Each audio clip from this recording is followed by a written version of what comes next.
अजातशत्रु को भी उसके ही बेटे उदय ने हत्या कर गद्दी प्राप्त कर लिया। जिस प्रकार से अजातशत्रु बिंबिसार की हत्या कर गद्दी पर बैठा था, ठीक हम लोग समझेंगे हर्यक वंश के बारे में। इसके पहले हम लोग बिंबिसार के बारे में पढ़ चुके थे, जो कि बिंबिसार के उसके ही बेटे अजातशत्रु ने हत्या कर दिया।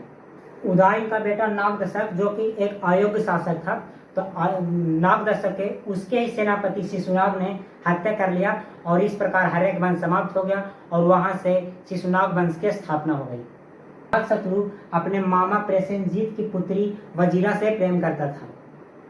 आज हम लोग पढ़ेंगे महाजनपद, यानी महाजनपद के बारे में हम लोग पढ़ रहे थे। इसके पिछले वीडियो में हम लोग हर्यक वंश के संस्थापक बिंबिसार के बारे में पढ़ चुके थे कि हर्यक वंश का संस्थापक कौन है, बिंबिसार। मगध महाजनपद पर कुल कितने शासकों ने शासन किया है? तो मगध महाजनपद पर कुल 7 राजवंशों ने शासन किया था। 7 राजवंशों ने शासन किया था। मगध महाजनपद में कुल कितने राजाओं ने शासन किया है? मगध महाजनपद में कुल 7 राजवंशों ने शासन किया था।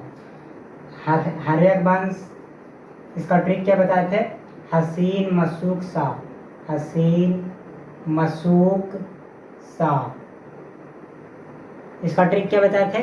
7 राजवंशों का हसीन मशूक शाह। हस से हर्यक वंश, सी से शिशुनाग वंश, ना से नंद वंश, मा से हो गया आपका मौर्य वंश, सु से शुभ वंश, का से कन्ना वंश और सा से सातवाहन वंश। इस प्रकार से हम लोग हर्यक वंश के संस्थापक बिंबिसार के बारे में पढ़ लिए थे। फिर बिंबिसार की हत्या उसके बेटे ही कर दिया, अजातशत्रु। इसका बेटा कौन था? बिंबिसार का बेटा अजातशत्रु, उसका हत्या कर दिया। बिंबिसार ने ही अजातशत्रु का हत्या कर दिया, इसलिए इसको पितृहंता कहते हैं। क्या कहते हैं? पितृहंता, क्योंकि अपने बाप का हत्या कर दिया था। और इसको कुनिक भी कहते हैं, कुनिक कहते हैं। अजातशत्रु का अर्थ होता है, इसका अर्थ क्या होता है? विनाश करने वाला, यानी नाश करने वाला, शत्रुओं को नाश करने वाला, विनाश, शत्रुओं को नाश करने वाला अजातशत्रु का अर्थ होता है। अजातशत्रु प्रसेनजीत अपने मामा, ये प्रसेनजीत कौन है? इसके अजातशत्रु के मामा है। वह मामा की पुत्री वजीरा से वह प्रेम करता था। ध्यान से समझिएगा, अजातशत्रु अपने मामा के पुत्री, मामा प्रसेनजीत की पुत्री वजीरा से प्रेम करती थी। अजातशत्रु ने अपने राजधानी राजगीर को सुरक्षा के दृष्टिकोण से उसे किलाबंदी कर दिया था। किस चीज के दृष्टिकोण से? सुरक्षा के दृष्टिकोण से उसे किलाबंदी कर दिया था। राजगीर 5 पहाड़ियों से घिरा हुआ। राजगीर कितने पहाड़ियों से घिरा हुआ? 5 पहाड़ियों से घिरा हुआ है।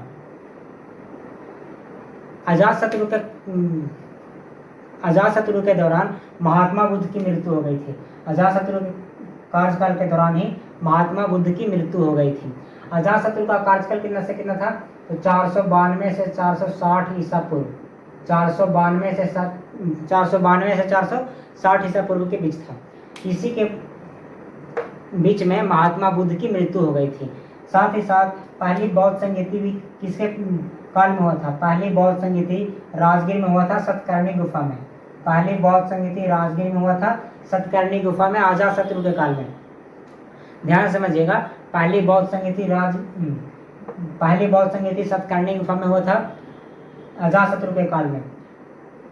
अजातशत्रु ने वर्षकार के सहायता से, ध्यान से यहाँ से समझिएगा, वर्षकार के सहायता से वैशाली पर हमला कर लिया और वैशाली को जीत भी लिया। उसके बाद इस युद्ध में 2 नए हथियारों का उपयोग किया गया था, एक रथमुसल और एक महाशिला कंटक। रथमुसल कौन सा हथियार है? तो आपने बाहुबली में देखा होगा, जो उसमें रथमुसल और महाशिला कंटक जो एक काटते हुए जाता है सभी को, वही महाशिला कंटक है। तो इस हथियार का उपयोग किया गया था। अजातशत्रु पहले जैन धर्म को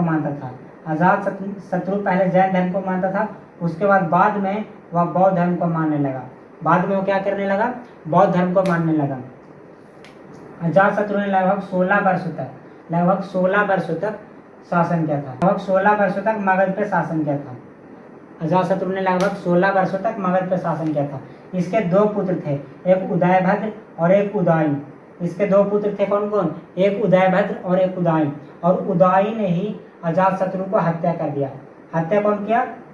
अजातशत्रु को उदयी ने ही इसका हत्या कर दिया। और हत्या कर यह खुद शासक बन गया।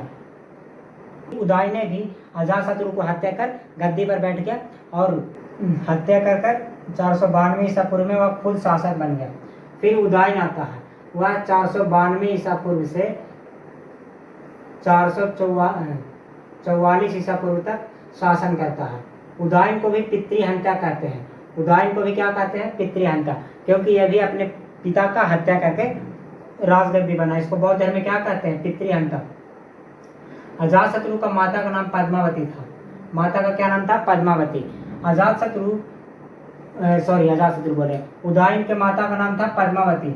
और उदयन को भी पितृहंता कहते हैं, क्योंकि वह भी अपने पिता का हत्या करके राजगद्दी पे बैठा था। तो पिता का हत्या करके बैठने को बौद्ध धर्म में पितृहंता कहते हैं। वह कुसुमपुर, अपनी राजधानी कहाँ बसाया? कुसुमपुर, जिसको पुरुषपुर कहते हैं, और बाद में यही पाटलिपुत्र हुआ। ध्यान से समझिएगा, पाटलिपुत्र किसने बसाया? तो उदयन ने।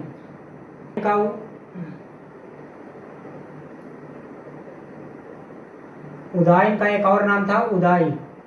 इसको उदाई भी कहते थे। यह जैन ग्रंथों में बताया गया है कि सोन और गंगा नदी के समीप एक शहर बसाया गया था, जो उदय नहीं बसाया था। वह शहर कौन था? पाटलिपुत्र। आगे जाकर यह पटना हो गया। अभी आप क्या, इसका नाम क्या है? पटना। यह अपने समय में जैन चैत्य बनवाया था। जैन चैत्य अपने बनवाया था। उदय ने जैन चैत्य बनवाया था। फिर उसके बाद उदय को किसी ने अनजान व्यक्ति चाकू से गोद कर मार दिया किसी ने। उदय को चाकू से गोदकर किसी अनजान व्यक्ति ने मार दिया। उदय का हत्या कैसे हुआ? तो चाकू से वार करके किसी अनजान व्यक्ति ने उसका हत्या कर दिया। इसका पुत्र नागदशक था। इसका पुत्र कौन था? नागदशक, जो कि अयोग्य शासक था। कौन सा शासक था? अयोग्य शासक। यानी कहने का मतलब कि वह योग्य शासक बनने योग्य नहीं था। फिर नागदशक का सेनापति कौन था? नागदशक का सेनापति कौन था? तो नागदशक का सेनापति शिशुनाग था। और बाद में शिशुनाग ने ही हत्या कर दिया किसका? उदयन का, और वह बन गया शिशुनाग, फिर राजा बन गया। और यहाँ से स्टार्ट हो गया शिशुनाग वंश की। ध्यान समझिएगा। पहले हर एक वंश में संस्थापक कौन था? बिंबिसार का हत्या कौन किया? तो उसका ही बेटा अजातशत्रु किया, तो उसको पितृहंता कहते हैं। अजातशत्रु बना, उसके बाद अजातशत्रु का बेटा उदयन बना, अजातशत्रु को हत्या कर।